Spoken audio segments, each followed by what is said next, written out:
Uttar Pradesh BJP की कमान अब भूपेंद्र चौधरी को सौंप दी गई है और हम लोग भाजपा के प्रदेश कार्यालय पर मौजूद हैं। आप देख सकते हैं कल जिस तरीके से उनके आगमन का जो एक भव्य स्वागत करा गया और भाजपा ने इस आगमन को एक इवेंट का रूप दे दिया। और हम लोग इस वक्त भाजपा कार्यालय में मौजूद हैं। आज उनका दूसरा दिन है, प्रदेश कार्यालय पे मौजूद हैं और जो आला कमान के नेता हैं, जो कार्यकर्ता हैं, उनका आना लगातार जारी है। और जिस तरीके से जो आकलन लगाया जा रहा था कि उत्तर प्रदेश की कमान किसको सौंपी जाएगी, कई नाम सामने निकल के आ रहे थे। केशव प्रसाद मौर्य का भी नाम सामने आ रहा था क्योंकि दिल्ली गए, वो भी मुलाकात करते नज़र आए नरेंद्र मोदी से। लेकिन कहीं ना कहीं जो मोहर लगी है वो भूपेंद्र चौधरी के नाम पे लगी है और आखिर इसकी क्या वजह है, इसका भी आकलन लगाया जा रहा है। कहीं ना कहीं जो पश्चिमी उत्तर प्रदेश में जयंत चौधरी और अखिलेश यादव का जो गठबंधन था, उसको देखते हुए अगर बुद्धिजीवियों की माने तो ये फैसला करा गया है। क्योंकि 2017 के विधानसभा चुनाव में सपा ने 20 सीटें हासिल करी थी 71 सीटों में, लेकिन उसके बाद जब गठबंधन होता है तो इस बार के चुनाव में सपा ने 31 सीटें हासिल करी हैं। तो ये भी कहीं ना कहीं एक पॉइंट हो सकता है इस फैसले को लेके। और बात करें पूर्वांचल की तो कहीं ना कहीं ये कहा जाता है कि पूर्वांचल कमज़ोर है, लेकिन पूर्वांचल में जिस तरीके से उपचुनाव का नतीजा सामने आया है वो ये दर्शाता है कि भाजपा से नाराज़गी जो पूर्वांचल में थी वो अब दूर हो गई है। साफ तौर पे जो आला कमान के नेता हैं वो अपने प्रदेश अध्यक्ष से मिलने आ रहे हैं। मेरे पीछे देख सकते हैं गाड़ियों का आना जाना लगा हुआ है।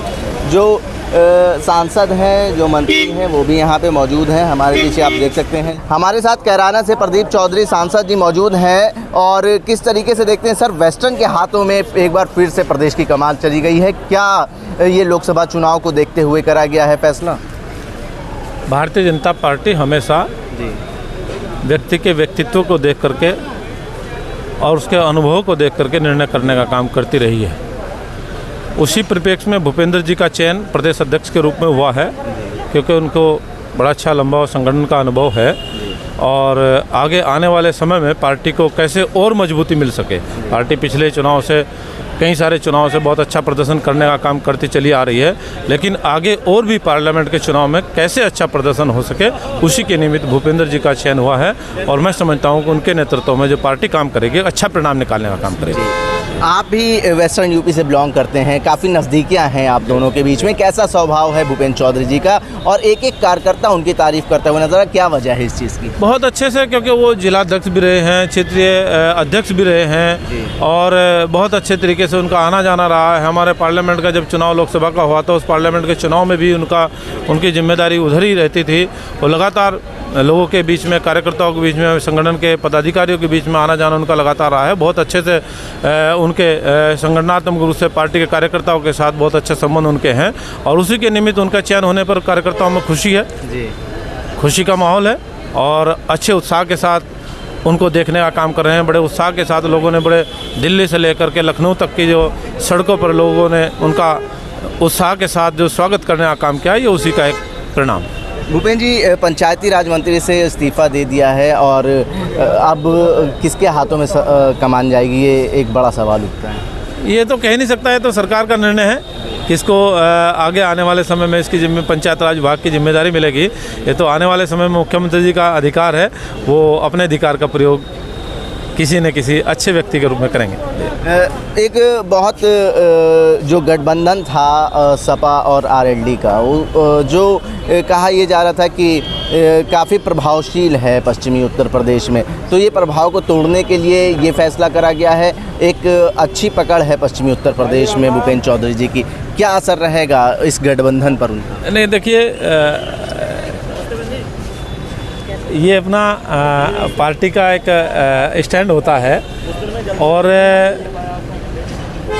किसी के दूसरे के गठबंधन को देख करके हमारी पार्टी निर्णय नहीं करती। हमारी पार्टी तो अपने लक्ष्य को लेकर के पूरा करने का काम करती है। हमारी सरकार अपने लक्ष्य को कैसे हासिल कर सके, यही हमारी पार्टी का मूल उद्देश्य रहा है। और मैं समझता हूँ आरएलडी और सपा का गठबंधन तो पहले भी हो चुका, ये एक दो पार्टी का नहीं, कई पार्टियों का गठबंधन पहले हो चुका। उस गठबंधन को भी हमारी पार्टी ने पार पाया है और अच्छे परिणाम के साथ पार पाया है।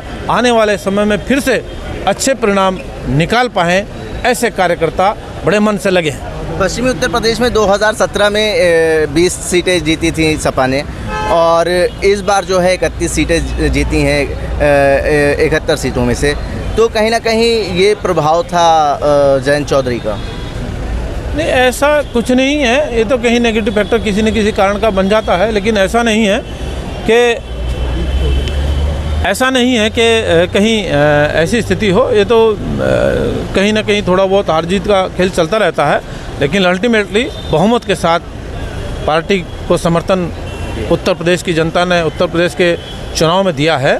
और आगे आने वाले समय में देश का जो चुनाव होगा और देश के कितनी उम्मीदें हैं सर आने वाले चुनाव में? के प्रति इस देश की आस्था है, इस देश के लोगों का गठबंधन है तो मोदी जी के साथ है, उत्तर प्रदेश का गठबंधन योगी जी के साथ है, और निश्चित रूप से हर प्रकार की परिस्थितियों में अपने देश की सरकार फिर हम सब लोग मिल करके बनाने में कामयाब हो पाएंगे। कितनी सीटें आएंगी सर इस बार उत्तर प्रदेश से? और मैं मानता हूं कि जितनी सीटें हैं सारी की सारी हमारी आएंगी यूपी की। तो हमारे साथ प्रदीप जी कैराना से सांसद थे, वो मौजूद थे। वो भी वेस्टर्न यूपी से एक कद्दावर नेता के रूप में देखे जाते हैं। कहीं ना कहीं जो कमान सौंपी गई है उत्तर प्रदेश में वो पश्चिमी हाथों में सौंपी गई है, और ये जो जयंत चौधरी और अखिलेश यादव का जो गठबंधन है उसको किस तरीके से कमज़ोर करना है, इसके ऊपर खुल के राजनीति करते हुए भाजपा नज़र आ रही है।